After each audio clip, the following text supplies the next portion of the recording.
Добро вечер од Вашингтон, ова е гласот на Америка на македонски. Јас сум Јулија Велковска. Во ова издание, Северна Кореја тврди дека произвела дополнителен материјал за производство на нуклеарно оружје, со што се интензивира притисокот врз САД за билатерални разговори. А денес во некои делови на САД се одржуваат избори на ниво на сојузни држави, а некои на нив гледаат како на референдум за политиката на актуелната влада.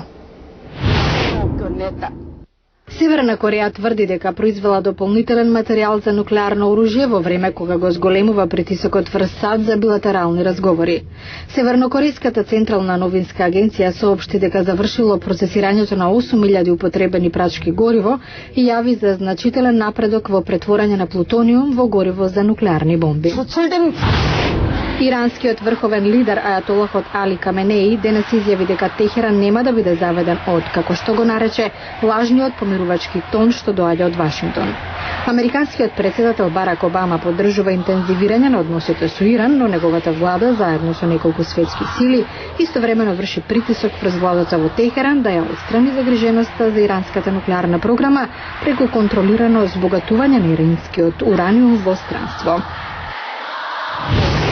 Американската секретарка Хилари Клинтон веќе втор ден се осврнува на поплаките на арапскиот свет заради тоа што ја пофали понудата на Израел за ограничување на изградбата на еврејски населби. Таа во Мароко кажа дека американската влада и натаму е за решение преку постоење на палестинска држава напоредно со Израел, како и дека сите инволвирани страни треба да бидат внимателни во изјавите. Минатата недела Клинтон ја пофали како досега невидена понудата на Израел да ја ограничи изградбата на еврејски населби во обид за обнова на мировните преговори. По критиката од палестинските лидери, Клинтон ја ублажи изјавата велејќи дека израелската понуда е далеку под очекувањата во однос на позицијата на Вашингтон по тоа прашање. Германската канцеларка Ангела Меркел ги повика американските законодавци да преземат смела акција во справувањето со климатските промени. Меркел ова го изјави на средбата со председателот Обама пред нејзиното обраќање пред обата дома на Американскиот конгрес. Таа очекува поддршка од Конгресот за новиот договор за климатски промени, веќе поддржан од европските лидери и Обама.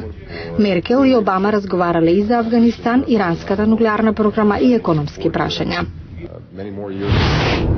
Денес се одржуваат избори во неколку американски сојузни држави, своевиден референдум за политиката на председателот Обама една година откако дојде на функцијата. Во Вирџинија, според анкетите, предност има републиканскиот кандидат за гувернер Боб Макдонал пред демократот Крис Диц. Во Њу Џерси ќе се води тесна трка меѓу демократскиот гувернер Џон Корзин и предизвикувачот републиканецот Крис Кристи.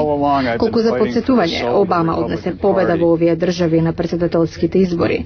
Тој деновиве помагаше во кампањата на демократските кандидати, обидувајќи се да избегне резултат што републиканците би го интерпретирале како отфрлање на неговата политика во однос на економијата, здравствената заштита и други прашања.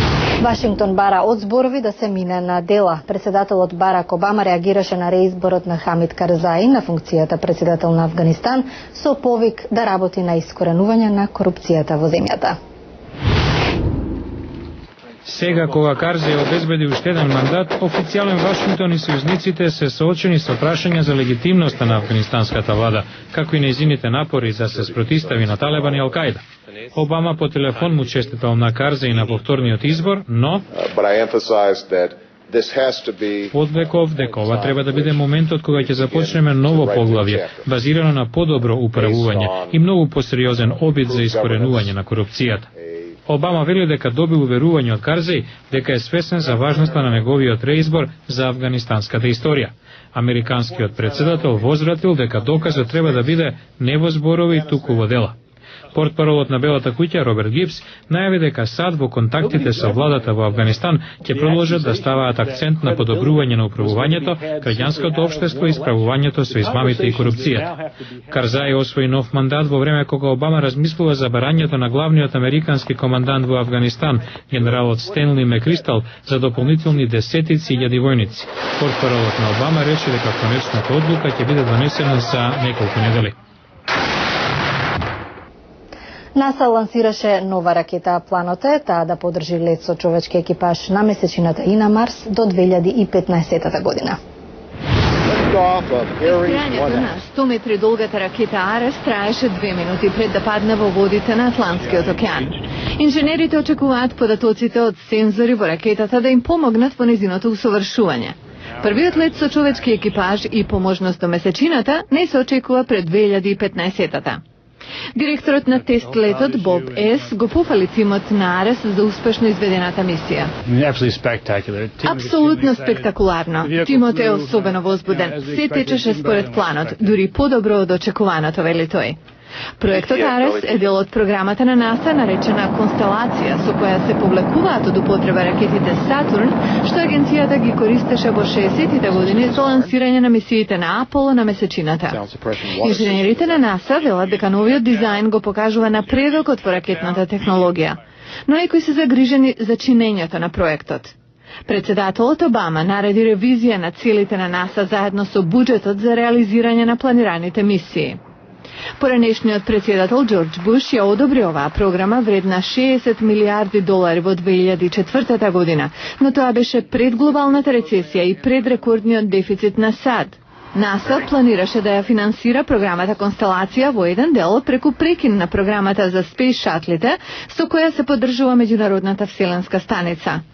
А за неколку недели председателот Обама се очекува да реши дали на НАСА ќе биде дадено зелено светло за обнова на мисиите на месечината или на Марс, или да остане поблиску до дома.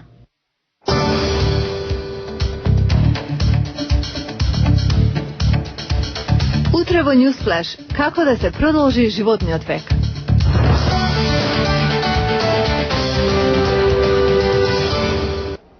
Тоа беше се за денес, кога беше гласот на Америка на македонски и ТВ журналот Newsflash. Јас сум Јулија Велковска. За сите најнови содржини секако посетете нашата веб страница glasnaamerika.com. Ви благодарам на вниманието и до гледање.